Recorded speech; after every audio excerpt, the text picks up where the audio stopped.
여호수아서 7장 2절부터 5절까지의 말씀으로 잘 나갈 때 망하지 않는 법이라는 제목으로 함께 같이 하나님의 말씀의 은혜와 도전을 나누려고 합니다. 여러분, 성경에 우리 성경들 많이 보시잖아요. 성경에 보면 유명한 인물들이 굉장히 많은데 그 중에 하나를 꼽자면 솔로몬 왕입니다. 사실 솔로몬 왕은 지혜의 왕으로 알려져 있는 굉장히 유명한 왕입니다. 그리고 엄청난 부를 가졌던 왕으로 교회뿐만 아니라 세간에도 알려져 있습니다. 그런데 사실 이 솔로몬의 삶을 살펴보면 약간 안타까운 부분이 있음을 알게 돼요.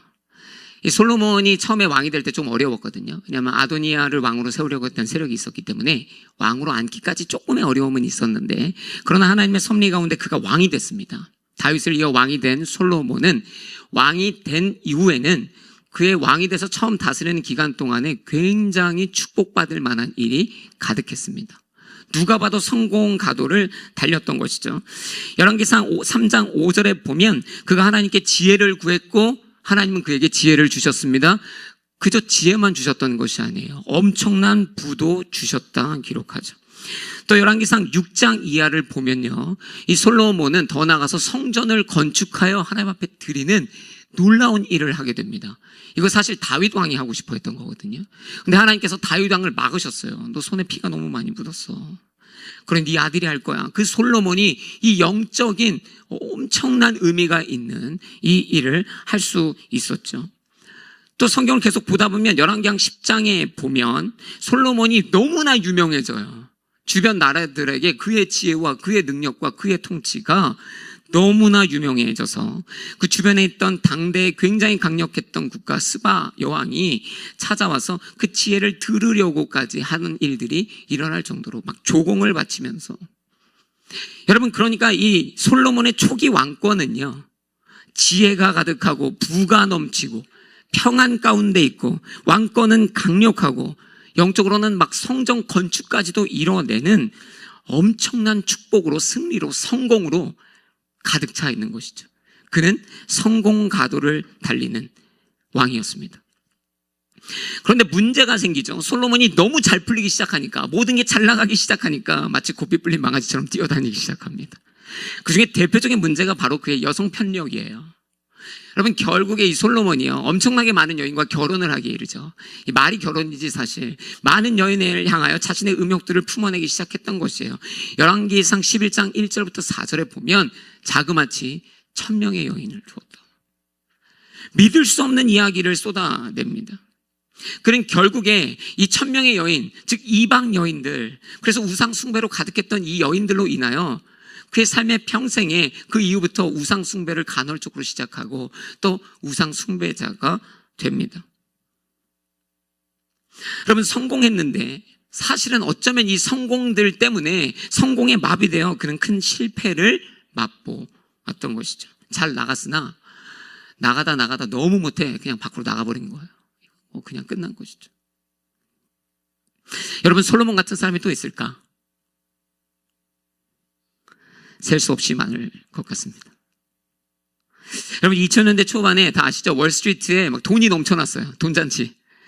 언제 끝날지 모르게 막 경제가 너무 호황인 것이에요. 일이 너무 잘 풀리니까 모든 사람들이 다 둔감해지는 것이죠. 성공과 성공으로 계속 점철된 인생들, 결국에 은행이나 투자자들이요, 그들의 마음이 좀 마비되죠. 경고에 대해서 그들의 마음이 예민해지지 못하죠. 그러니까 결국에 우리가 잘 알다시피 막 대출들이 과도하게 이루어지기 시작해요. 그래서 다큐멘터리나 영화에서도 이것이 이 일화들이 나왔지만 그때 당시에요, 죽은 사람의 이름으로도 돈을 빌렸습니다. 그러니까 확인이 없는 거예요. 그냥 이름 하나 주면 돈을 주는 것이죠. 여러분, 심지어 개 이름으로도, 내 집에 키우던 나의 강아지의 이름으로도 대출을 받았던 때입니다. 이게 조크가 아니라 실제 당시에 있었던 일입니다. 그러니 그냥 아무것도 필요가 없는 거예요. 그냥 돈을 받을 수 있는 시대였대요. 그래서 당시에 미국 사람들 중에 이것들이 그 안에서 닌자론이라는 이름으로 회자됐대요. 혹시 들어보셨나요? 이 닌자론이라는 것이 무엇이냐면 no income, no job, no assets loan. 그러니까 아무것도 없어도 그냥 이름 하나 가지고 가면 거의 대출받을 정도로 너무나 말도 안 되는 시대였던 것이에요. 그렇게 성공가도를 달리니까 모두가 다 마비가 되어서 대출과 그냥 모든 것을 자신들이 원하는 방향대로 행하다가 서프라임 몰기지 사건이 터진 것이죠. 우리가 다 아는 그 말도 안 되는 경제 핵폭탄이 터지게 된 것입니다. 그래서 그 결과로 수많은 굴지의 회사들이 문을 닫게 되죠. 수많은 이들이 개인 파산에 이르고요. 수많은 이들이 집을 잃었고요. 수많은 이들이 목숨을 잃었죠. 여러분, 성공 앞에서 정신을 못 차리는 사람들이 있습니다. 혹시 그러신가요? 여러분, 그 성공과 승리가 위대하면 할수록 정신을 못 차리는 사람들이 있는 것이에요. 이것을 마치 마약으로 비교하자면 마약의 양이 심하면 환각제가 아니라 치사제가 돼요. 그죠? 그냥 환각 좀 누리려고 했는데 그것이 나를 죽이는 것이 되는 것이에요. 혹은 마약이 심하면 진통제 먹으려고 했는데 심하면 진통제가 아니라 치사제가 되어 죽는 것입니다. 과한 성공, 그 성공을 과다 복용하여 필요 이상으로 넘치는 자존감으로, 자신감으로 내 안에 내 자신을 마비시키기 시작하면 어쩌면 그 성공 과다 복용으로 죽는 것이에요. 여러분, 거대한 승리와 성공이 자주 우리의 눈과 귀를 닫죠. 우리의 마음이 붕붕 뜨게 만듭니다. 자꾸 떠다니니까 결국엔 떨어지는 것이에요. 땅에 있었으면 그나마 떨어지지라도 않겠죠. 그러나 성공 때문에 취하여 떠다니다 떨어지는 거야. 나가다 그냥 집 밖으로 나가버리는 것이에요. 인생이 있어야 되는 곳에서 머물지 못하죠. 여러분, 여호수아, 오늘 우리가 본문에서 보는 이 여호수아는요, 그러나 들뜨지 않는 사람이었습니다.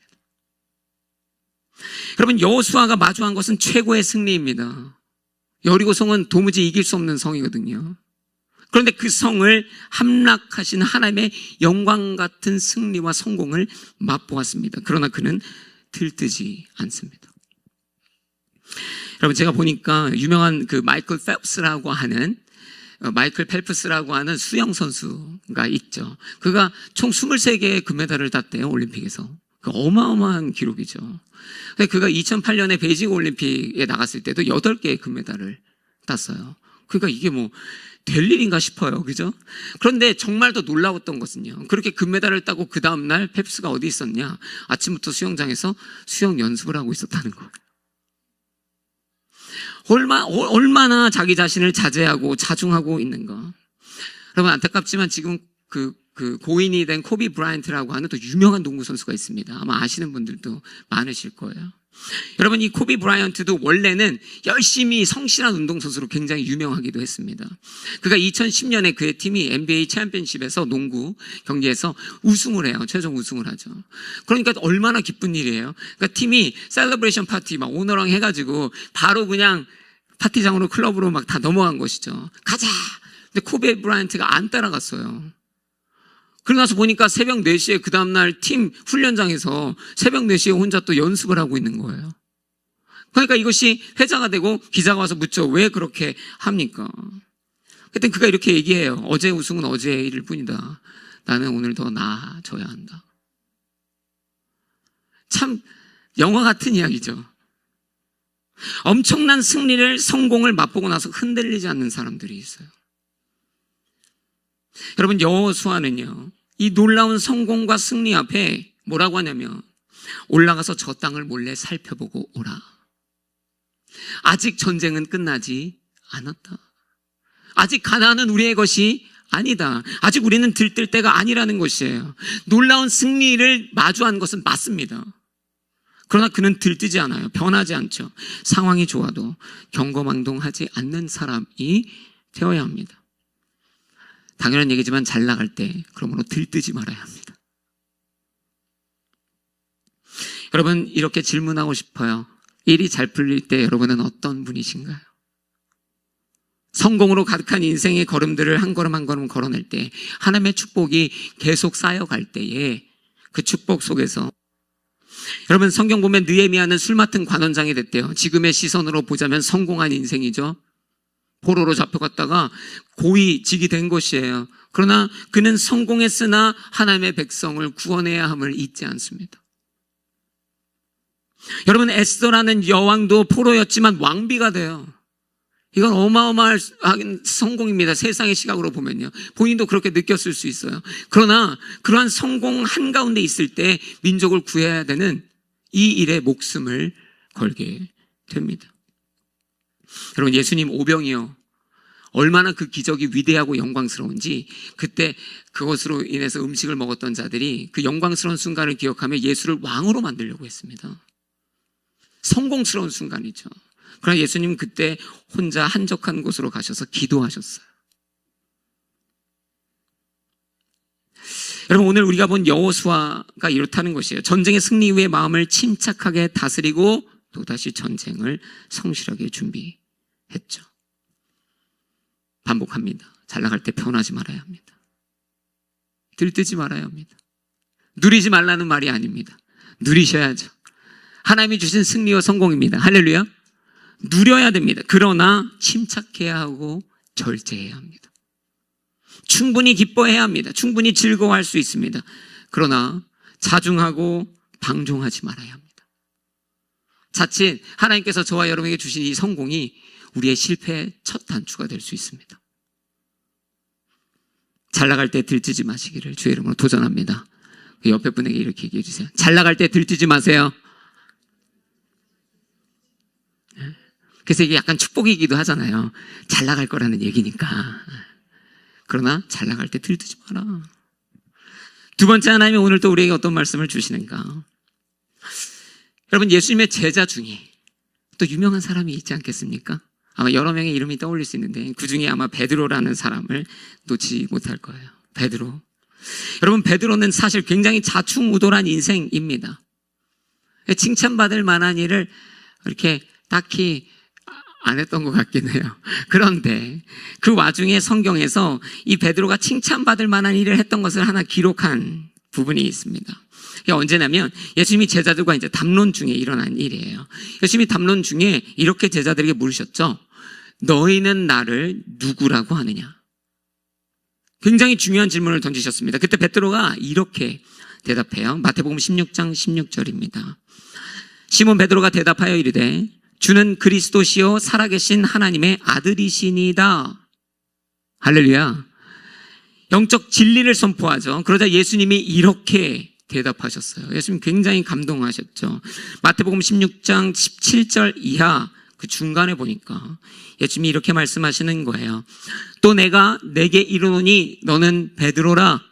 내가 이 반석 위에 내 교회를 세우리니 음부의 권세가 이기지 못하리라. 얼마나 가슴 설레는 칭찬인지 몰라요. 그냥 베드로야 잘했어 이게 아닌 거예요. 베드로한테 내가 너의 위에 교회를 세우리라.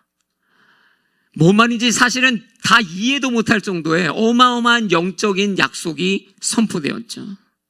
베드로는 아마 이 말을 듣고 이제 약간 어깨가 으쓱해지는 것이죠. 우쭐하게 되는 것이죠. 자주 누리지 못했던 칭찬인데 그리스도께서 직접 칭찬해 주시니 얼마나 우쭐해졌는지 몰라요. 그러고 나서 그 우쭐감에 젖어 있는데 예수님 이제 지나간 것은 지나간 것이고 할렐루야. 이제 제자들에게 해야 될 말을 하시기 시작하시죠. 진짜 중요한 말. 무슨 얘기 하세요? 이어서 그러나 얘들아 잘 들어. 이제 내가 그래서 십자가를 질 거야. 근데 그때 느닷없이 누가 끼어듭니까? 베드로가 끼어듭니다. 아직도 그 우쭐함과 넘치는 자신감에 막 취해 있던 베드로가 그 얘기를 듣다가 예수님이 그 말을 다 마치시지도 못하게 하시고 그가 끼어듭니다. 마태복음 16장 22절에 그가 이렇게 얘기하죠. 주여 그리하지 마옵소서. 이 일이 결코 주께 미치지 아니하리이다. 여러분 이게 원문으로 보잖아요. 그럼 Peter rebuked Jesus예요. 베드로가 예수님을 꾸짖었던 것이에요. 예수님 안 됩니다. 그럴 수 없습니다. 예수님 말도 안 되는 소리 하지 마세요. 여러분 베드로가 선을 넘었습니다. 그러니까 굉장히 자신의 그 우쭐감으로 그 칭찬 가운데 그 어쩌면 하나의 성공 가운데 그가 완전히 도취되어 선을 넘죠. 영광에 도취하여 선을 넘은 것이에요. 여러분 생각해보면 베드로에게 이런 권세와 능력이 있나요? 그가 예수님을 꾸짖고 예수 그리스도의 방향을 정해줄 사람인가요? 언제부터 그가 그렇게 살았나요? 예수님 내가 명령한 대로 가시죠. 예수님 내가 해야 하라는 대로 하시죠. 그가 예수님의 주인이었던 적이 없습니다. 그가 예수님께 가라 말라 한 적이 없습니다. 그런데 베드로가 느닷없이 우쭐한 마음을 가지고 자기의 마음대로, 자기의 옳은 생각대로 예수님의 길을 정하려고 하는 것이에요. 주님 십자가 안 됩니다. 여러분, 사람은 잘 나갈 때 겸손해야 합니다. 잘 나갈 때 선을 지킬 줄 알아야 합니다. 보면 기업들이요, 잘 되면 문어발로 본인이 목 졸려져 죽는 것이에요. 할 줄도 모르는 일에 뛰어들다가 망하는 것이죠. 성경으로 빗대어 보자면 다윗의 시대에 요압이라는 군대 장관이 있죠. 그가 나름의 인생을, 그냥 요압의 삶을 떼어서 보면 굉장히 성공가도를 달린 인생이죠. 그 성공이 반복되니까요, 나중에 다윗 왕이 명령하는데 그걸 잘 안 따라요. 본인의 성공에 취해 있는 것이죠. 그러니 압살롬 죽이지 말라 그러는데 압살롬 죽여요. 솔로몬 왕으로 세우려고 하는데 아도니아 편에 서는 것이에요. 왕의 말을 말같이 여기지 않는 것이죠. 성공에 도취하니까 자기에게 없는 권세와 권위를 행하기 시작하죠. 선을 넘은 것입니다. 여러분, 여호수아는 선을 넘지 않았어요. 그는 들뜨지 않았거든요. 승리 이후에 절제되었고 자중하고 있죠. 그래서 이 아이성을 바라보고 먼저 정탐하는 아주 영적으로 깨어있는 행동을 했던 것이에요. 그런데 문제가 있습니다. 문제가 뭐죠? 바로 이스라엘 군사들이에요. 이스라엘 정탐꾼들이죠. 왜요? 이들도 여호수아가 경험한 똑같은 영광스러운 승리를 경험했다, 안 했다? 경험했다. 그러니까 여호수아를 빼고 그들만 보면 그들도 뭐예요? 성공을 지금 경험했어요. 전에 없었던 엄청난 성공. 그 성공이 아마 그들 중에 많은 이들의 마음에 넘치는 자신감으로, 과도한 자신감으로 작동했겠죠. 여호수아가 승리 앞에 자중하고 있을 때 이들은요, 승리 앞에 자축하고 있는 거예요, 이미. 그러니 그들이 정참하고 내려와서 뭐라고 하는지 아십니까? 3절에 중간에 이렇게 보고를 합니다. 모든 백성들이 다 올라갈 것 없이 2천에서 3천만 올라가 아이를 치게 하십시오. 그것으로 충분합니다. 여러분, 언뜻 보면 이 보고가 이상해 보이지 않을 수 있거든요. 근데 이거 사실 이상한 보고입니다. 왜냐하면 지금 그들이 하고 있는 건 보고가 아니라 전략이에요. 차이를 아시겠나요? 이건 보고가 아니에요. 이 도시가 이렇습니다, 저렇습니다, 적습니다, 사람이 이렇게 있고 저렇게 있고 지형이 이렇습니다. 이것이 스파이가 해야 될 일입니다. 그런데 그들이 와서 그 모든 것은 생략해버리고 그냥 인원이 적어요 해놓고 뭐라고 합니까?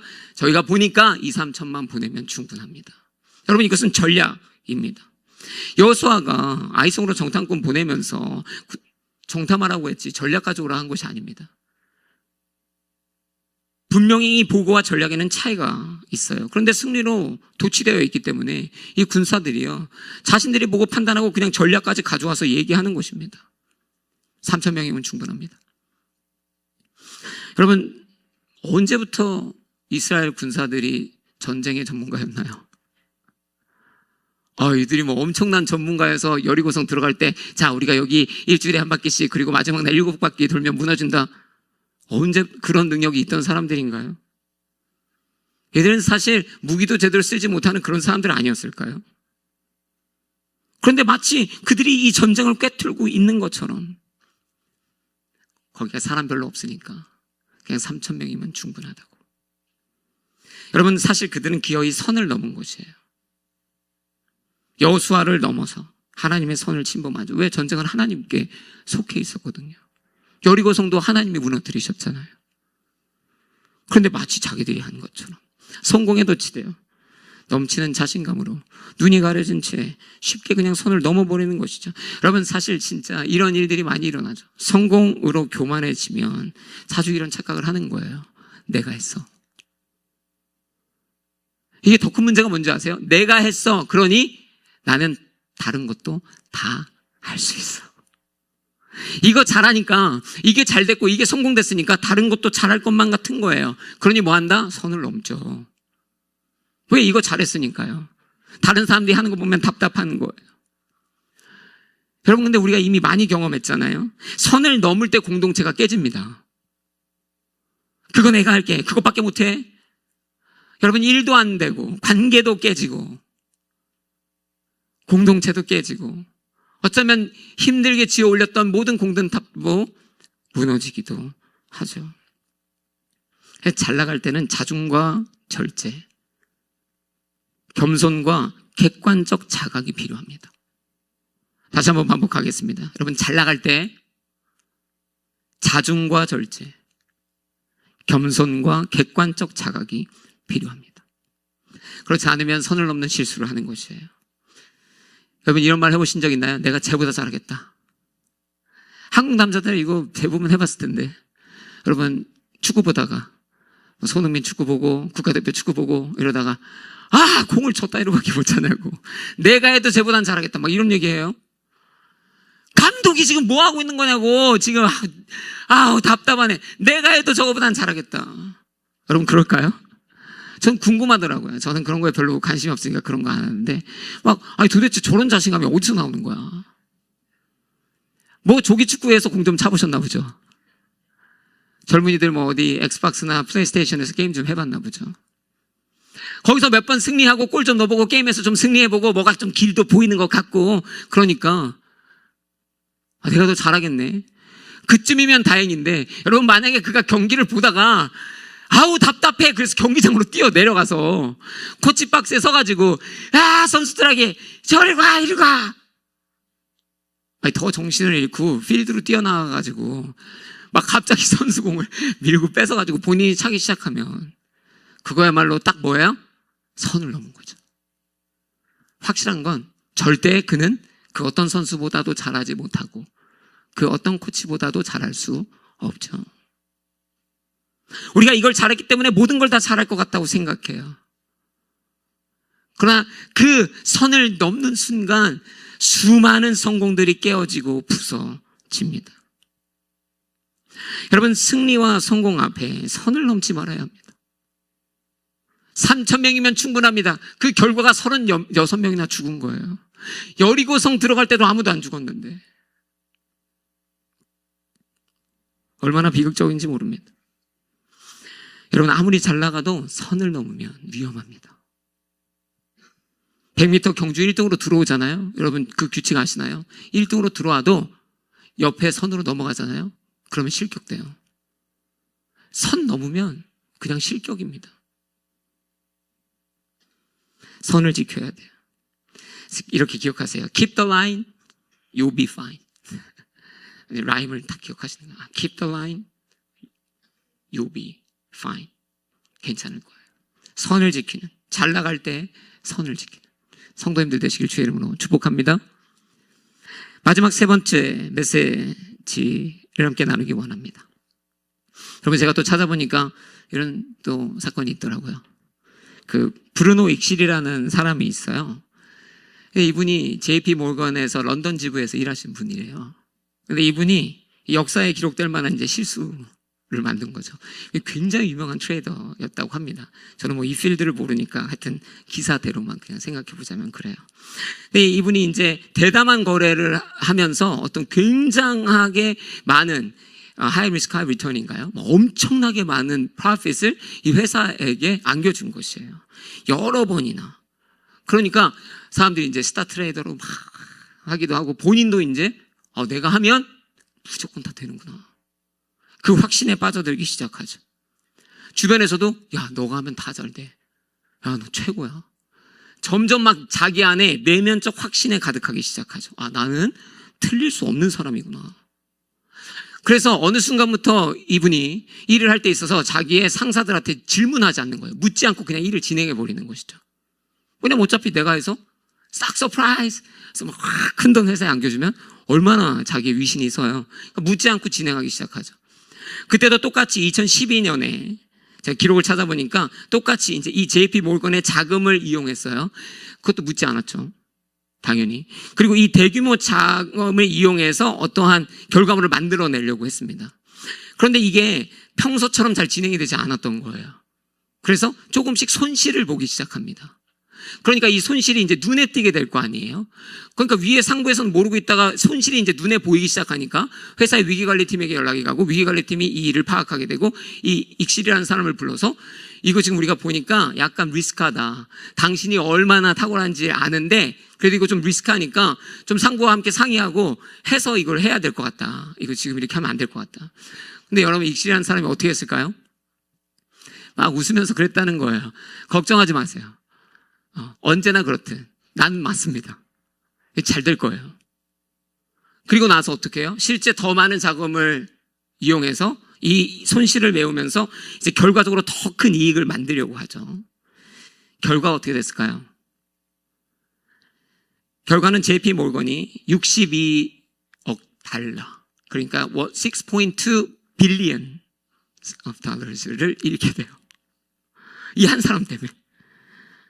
이게 그 파이낸스, 거기에 역사에 가장 한 개인 트레이더가 만들어낸 가장 큰 손실이라고 합니다. 그는 결국엔 당연히 잘렸죠. 이 회사에 어쩔 수, 말도 안 되는 일을 일으킨 거. 이거 주식 홀더들, 대주주들이 얼마나 난리 났겠어요. 그래서 대표 이사가 나와서 사과 인터뷰까지 해야 되는 상황이 이른 거죠. 어마어마한 일이었다는 것이에요. 묻질 않으니까. 월마트에서도 똑같은 일이 있었는데 2013년 블랙 프라이데이 때 지점마다 알아서 할인하세요. 간단하게 한 얘기 했는데 거기 이제 매니저 하다가 너무 흥분한 거예요. 없었던 권위가 생긴 거지. 그래서 내가 크게 하이 리스크 하이 리턴 크게 세일해서 벌어야지. 그래가지고 그 50인치 TV를 당시 500불이었대요. 근데 그걸 100불에 팔아야겠다 생각한 거죠. 그래서 이거를 그냥 로컬리 팔든지. 근데 그거를 흥분한 나머지 이제 웹사이트에 올렸는데 이 웹사이트가 그냥 로컬 웹사이트는 아니잖아요. 그래서 이제 웹사이트에 이게 올라가자마자 미친 듯이 팔려나가기 시작한 거죠. 그러니까 이제 상부는 보고받은 게 전혀 없었기 때문에 이제 갑자기 뭐 트래픽을 보고 막 하다가 온라인 트래픽을 보다가 뭐가 잘못됐다 알고 그걸 발견해서 이제 그걸 내렸어요. 근데 이미 수천 대 이상 팔린 거죠. 그냥 올리자마자. 지금 누구냐 이거 도대체 이런 일이 어디서 일어난 거냐 알고 보니까 이제 매니저가 했던 일이에요. 묻지도 않고. 그래서 이 매니저는 결국에 당연히 잘렸죠. 잘린 것도 문제지만 월마트는 이제 수천 명이 TV를 샀잖아요. 그리고 어떻게 합니까? 그걸 다 재고보다 더 많은 양이 팔렸기 때문에 그걸 구매해서 그 소비자들에게 줘야 됐던 거예요. 엄청난 재정적 손실을 당하게 된 것이죠. 여러분, 질문은 똑같아요. 도대체 왜 묻지 않는가? 여러분 답답하지 않습니까? 자기들에게 없는 권위예요. 자기들에게는 그런 권세가 없어요.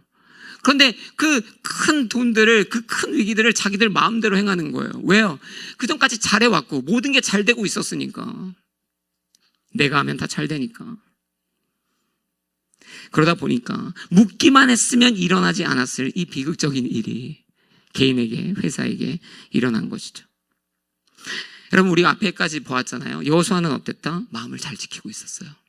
흥분하지 않았어요. 들뜨지 않았어요. 그러고 나서 이제 정탐꾼들이 왔습니다. 그리고 보고하는 거예요. 제가 보니까 성이 작고 사람도 별로 없고 3,000명이면 됩니다. 갔다 온 사람들이 다 하나같이 얘기해요. 얼굴에 웃음이 만연해요. 그때 바로 거기서 여호수아가 실수하게 됩니다. 그 전까지는 잘 그 마음을 지키고 있었어요.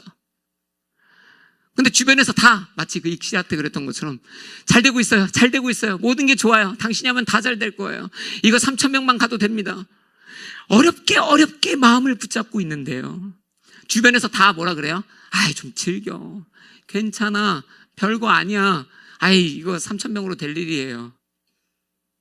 여러분, 그 얘기를 듣고 차분하던 여호수아가 그들의 이야기만을 듣고 삐끗하죠.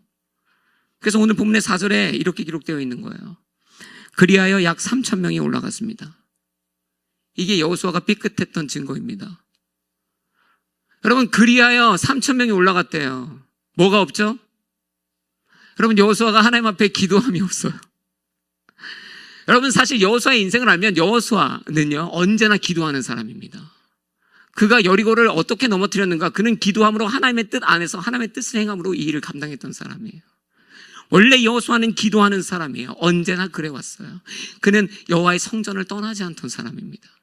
그런데 3,000명 보내면 된다는 그들의 이야기만 듣고요, 그냥 기도도 없이 3,000명 보내는 거예요.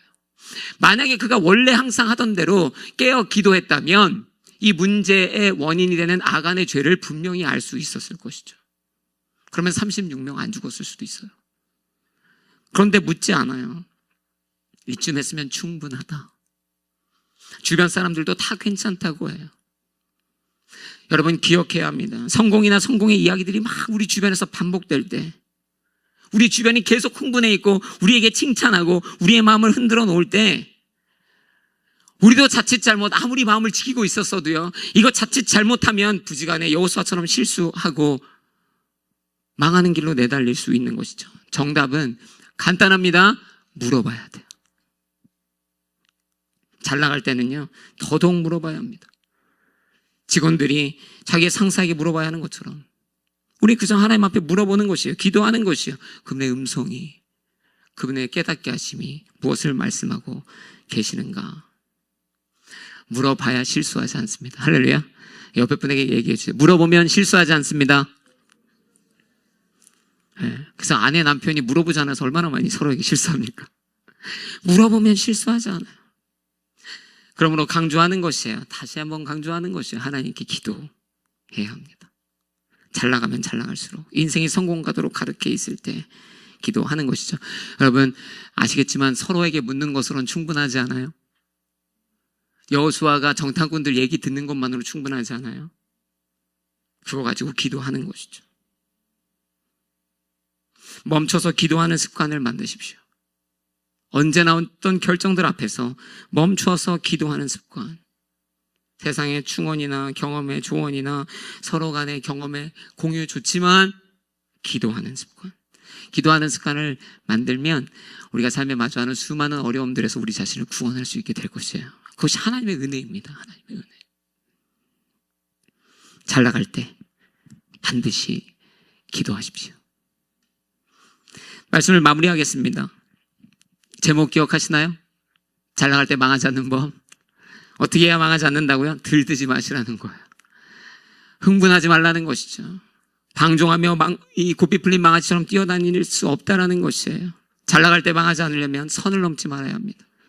하나님이 허락하신 그 선 안에서, 내게 맡겨진 사명 안에서 성실하고 열심으로 감당해내는 것이죠. 즉 절제하고 자중하는 지혜가 필요한 것이에요. 잘 나갈 때 망하지 않으려면 기도해야 합니다. 내 경험으로 내 지식으로 다 알 것 같고 할 수 있을 것 같아도 기도하는 것입니다. 하나님의 음성이 귀로 들리든 그렇지 않든 기도할 때 하나님이 저와 여러분을 하나님의 길로 인도하실 줄로 믿습니다. 기도하는 인생 되시길 축복합니다. 이 시간 함께 같이 기도하겠습니다.